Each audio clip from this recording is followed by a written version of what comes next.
दोस्तों, पाकिस्तान के बॉर्डर से दुश्मन देश के अंदर घुस चुका है और वो नुकसान पहुंचाने वाला है देश को, जिससे देश की कई पीढ़ियां त्राहिमाम मच जाएगा। जी हाँ दोस्तों, एक ऐसा दुश्मन जो भारत को बर्बाद कर देगा, खोखला कर देगा। और अगर इसे नहीं रोका गया तो आने वाला समय एकदम नर्क जैसा होने वाला है भारत के अंदर। दोस्तों, ये दुश्मन पाकिस्तान के बॉर्डर से भारत की जमीन में बेहद अंदर तक है और आगे बढ़ने लगा है, धीरे धीरे बढ़ रहा है। और इस दुश्मन का नाम है डेजर्टिफिकेशन। ध्यान से सुनिएगा, बेहद महत्वपूर्ण है आप सबके लिए। डेजर्टिफिकेशन यानी कि मरुस्थलों का बेहद बड़ा नेचुरल विस्तार। रेगिस्तान धीरे धीरे बढ़ता चला आ रहा है। थार डेजर्ट, थार का मरुस्थल रेगिस्तान, जो पाकिस्तान में भी पड़ता है और भारत में भी पड़ता है। यह बिल्कुल सहारा की तरह बढ़ रहा है, बिल्कुल अफ्रीका के गोबी डेजर्ट की तरह बढ़ रहा है। दुनिया के अंदर जितने रेगिस्तान हैं वो अपना विस्तार कर रहे हैं। और अगर थार डेजर्ट बढ़ने लगा दोस्तों, ये भारत के पूरे नॉर्थ वेस्ट को खा जाएगा। अचानक से पिछले 4-5 साल के अंदर दिल्ली जैसे इलाकों में तेज धूल की आंधियां आने लगी, जिससे रेस्पिरेटरी लंग रिलेटेड फेफड़ों की समस्याएं पैदा होने लगी। धूल के तूफान आना लगातार सीजनल हो या नॉन सीजनल हो बढ़ता ही चले जा रहे हैं पूरे रीजन। राजस्थान तो प्रताड़ित था ही था, लेकिन अब हरियाणा तक बात आ रही है, दिल्ली तक बात आ रही है, गुजरात तक बात आ रही है। दोस्तों, ये मरुस्थल लगातार बढ़ते चले जाएंगे और इनसे उड़ने वाली जो धूल होती है वो जमीन की उर्वरकता को भी कमजोर करती है। जहां जहां से भी इस प्रकार की आंधियां उड़ती हैं, धूल के तूफान आते हैं, वो जहां जहां तक जाते हैं और सैकड़ों किलोमीटर अंदर तक जाते हैं दोस्तों, देश के दिल्ली तक पहुंच जाते हैं। आप समझ लीजिए, पाकिस्तान के थार से निकलकर दिल्ली तक पहुंच रहे हैं। ऐसी स्थिति में जमीन की उर्वरकता कमजोर पड़ जाती है, लोगों के अंदर रेस्पिरेटरी इलनेस होने लगती है। मैं आपको बताया, नुकसान बहुत ज्यादा है। डेजर्ट बढ़ते जा रहे हैं और इन रोकने के लिए भारत सरकार ने एक epic construction mega project plan किया है। 1400 किलोमीटर लंबी एक ग्रेट ग्रीन वॉल, ठीक उसी तरह की एक ग्रेट ग्रीन वॉल जैसी अफ्रीका बना रहा है 13 कंट्रीज के बॉर्डर को मिलाकर। ठीक उसी तरह की ग्रेट ग्रीन वॉल जो चाइना क्रिएट कर रहा है अपने देश के अंदर मरुस्थलों के फैलाव को रोकने के लिए। जी हाँ दोस्तों, मरुस्थलों को अगर रोकना है, रेगिस्तानों के फैलाव को रोकना है तो पेड़ लगाने पड़ेंगे, जंगल उगाने पड़ेंगे। और भारत यहाँ पर एक बहुत बड़ी दीवार बना रहा है, पेड़ों की ऐसी दीवार जो 1400 किलोमीटर लंबी होने वाली है, दिल्ली से लेकर रन ऑफ कच्छ तक, जिसमें दिल्ली का स्टेट इन्वॉल्व होगा, हरियाणा से गुजरेगी, गुजरात से गुजरेगी, राजस्थान तक जाएगी। ये जो दीवार होगी ये 1400 किलोमीटर लंबी होगी और 5 किलोमीटर चौड़ी होगी। सोचिए, अपने आप में एक स्ट्रिप, एक घने जंगल का स्ट्रिप बनाने की सोच रहा है भारत सरकार, ताकि देश के अंदर थार डेजर्ट का जो डेजर्टिफिकेशन है, जो रेगिस्तानीकरण है, वो और आगे ना बढ़ पाए। देखिए दोस्तों, भारत के अंदर थार डेजर्ट को बढ़ने से अगर कोई रोक पाया है तो वो है अरावली पर्वत श्रृंखला। ध्यान से सुनिएगा, अरावली पर्वत श्रृंखला, अरावली माउंटेन रेंजेस जो है वो पहाड़ों की एक ऐसी श्रृंखला है जिनके ऊपर घने जंगल है। और यही जो जंगल है, ये natural boundary, natural green wall जो है, यही थार को और आगे बढ़ने से रोक रही थी। लेकिन उसके बाद आ गया मॉडर्नाइजेशन। हमें घर बनाने थे, कॉलोनीज बसानी थी उन जगहों पे जहां कोई नहीं बसा था। नतीजतन इन फॉरेस्ट का, इन पहाड़ों को जमींदोज किया जाने लगा, माइनिंग होने लगी, डिफॉरेस्टिंग होने लगी, पेड़ों को काटा जाने लगा। नतीजतन अभी तक हमने 20% अरावली पर्वतों को नुकसान पहुंचा दिया, वहां मौजूद जंगलों को नुकसान पहुंचा दिया।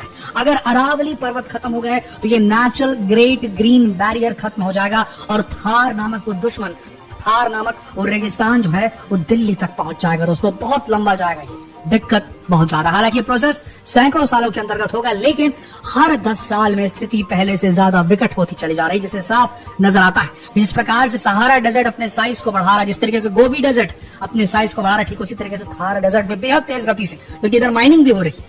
जो अरावली पर्वत श्रृंखला है पहले 100% थी, अब 80% रह गई है और लगातार वहां माइनिंग के काम लगातार बढ़ते जा रहे हैं। एक तरफ एनवायरमेंटल जो रेगुलेशंस के दावे करते हैं, हर प्रकार की सरकार चाहे जो भी आए वो करती है, लेकिन दूसरी तरफ माइनिंग को इतना बढ़ावा दिया जाता है, जो वहां पर कॉलोनाइजेशन को इतना बढ़ावा दिया जाता है कि भाई कुल मिला करके जो पेड़ हैं, जो जंगल हैं, जो पहाड़ हैं, उनको नुकसान हो रहा है। और ये पहाड़ ही तो हमारे फेफड़े हैं दोस्तों देश के, ये नहीं बचेंगे तो हमें साफ हवाएं कहां से मिलेगी। और यहाँ तो रेत की बात हो रही है, मरुस्थल को रोकने की बात हो रही है।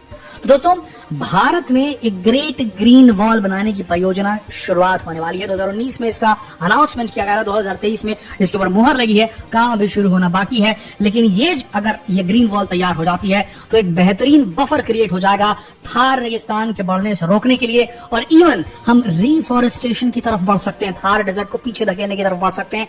वक्त आ चुका है, दुनिया भर में क्लाइमेट चेंज अपने चरम पर है, गर्मी बढ़ रही है और ड्राइनेस भी बढ़ रही है, जिससे जो सूखा इलाका है वो सूखा होता ही चला जाएगा। दोस्तों, ऐसी स्थिति में वहां ह्यूमिडिफिकेशन करने के लिए, आर्द्रता को बनाए रखने के लिए पेड़ चाहिए। पेड़ मिट्टियों को बांधते हैं, उसमें जमा करते हैं पानी की बूंदों को, जिससे कि वहां पे नमी बनी रहती है। पेड़ नहीं रहेंगे तो जमीन बंजर होती चली जाएगी, रेत में बदलती जाएगी, और इसीलिए इस बड़े ग्रेट ग्रीन बैरियर को, ग्रेट ग्रीन वॉल की परिकल्पना की है, और भारत सरकार इसे बहुत जल्दी पूरा करने के बारे में सोच रही है। आपको बता दें, जो सबसे बड़ी बात है वो ये है कि जो अफ्रीकी कंट्रीज है, जहां पर 13 कंट्रीज के बॉर्डर को क्रॉस करती है, एक बहुत बड़ी ग्रेट ग्रीन वॉल बनाई जा रही है, वहां पर डेजर्ट को आगे बढ़ने से रोकने के लिए वहां से एक इंपॉर्टेंट टिप भारत के लिए आ रही है कि सबसे पहले उस रीजन के किसानों को अवेयर किया जाए, उस रीजन के, उस क्षेत्र के लोगों को अवेयर किया जाए कि ये जो वॉल बन रही है कितनी महत्वपूर्ण है। ये जो 1400 किलोमीटर लंबी और 5 किलोमीटर चौड़ी जो ये पेड़ों का, बड़े बड़े पेड़ों का जो एक बहुत बड़ा वॉल बन रहा है, दीवार जो बन रही है, वो कितनी महत्वपूर्ण है। आम लोगों तक ये संदेश पहुंचाना पड़ेगा, और उसके बाद उनका एक्टिव इन्वॉल्वमेंट शुरू हो जाएगा। सिर्फ पेड़ लगा देने भर से काम नहीं चलेगा। एक बहुत बड़ा ग्रीन हाईवे है दोस्तों, और इसको सिंचाई की जरूरत पड़ेगी, देखरेख की जरूरत पड़ेगी। अगर लोकल कम्युनिटीज इसमें शामिल हो गई तो ग्रेट ग्रीन वॉल को बनाना और उसे मेंटेन करना, ताकि वो एक मैच्योरिटी तक पहुंचे, एक हाइट तक पेड़ बढ़ जाए, और उसके बाद दोस्तों जो डेजर्टिफिकेशन धीरे धीरे बढ़ता जा रहा था वो रुकेगा, और इवन रिवर्स बैक होने के भी चांसेस बढ़ जाएंगे। थार रेगिस्तान की तरफ से बढ़ते इस दुश्मन को रोकने के लिए भारत सरकार को अरावली पर्वतों को बचाने की भी कोशिश करनी पड़ेगी। वहां पर जहां पर डिफॉरेस्टेशन हो रहा है वहां एफॉरेस्टेशन करना पड़ेगा। जहां पेड़ों की कटाई हो रही है वहां पर पेड़ों की बुआई करनी पड़ेगी, पौधारोपण करना पड़ेगा, बचाना होगा अरावली पर्वतों को। अगर अरावली पर्वत जो कि हमारा नेचुरल ग्रीन बैरियर है वो तबाह बर्बाद हो गया दोस्तों, तो पूरे नॉर्थ वेस्ट रीजन में, दिल्ली पकड़ लीजिए, यूपी तक चले जाइए, धीरे धीरे करके जो मरुस्थल है ये बड़ा चौड़ा होता चला जाएगा और देश की मिट्टी को पूरी तरीके से बंजर कर देगा। किसानी तो प्रभावित होगी, साथ मेडिकल कॉम्प्लिकेशंस नई पीढ़ी में आते जाएंगे, और कई पीढ़ियों तक हमारा देश की जो जनता रहेगी वो परेशान रहेगी। तो अभी ये कदम उठाया गया है देश की सरकार की तरफ से। हम चाहते हैं इसे बिना करप्शन के, बिना किसी डीले के एंड तक पहुंचाया जाए। ये जो ग्रीन कॉरिडोर बनेगा भारत के अंदर, उसके अंदर पूरी सक्सेस लाने से, उसके अंदर पूरी पॉसिबिलिटीज है सक्सेसफुल होने की, क्योंकि इसके जस्ट पीछे में अरावली पर्वत श्रृंखला भी होगी। अरावली पर्वत श्रृंखला और सपोर्ट करेगी। अगर ये ग्रीन बैरियर बन गया, सस्टेन करने में कामयाब हो गया भारत इसे, तो ये मान के चलिए जो थार का जो विस्तार हो रहा है, थार डेजर्ट का, वो रुक जाएगा दोस्तों, और देश इस दुश्मन को देश से बाहर भगाने में कामयाब हो चलेगा।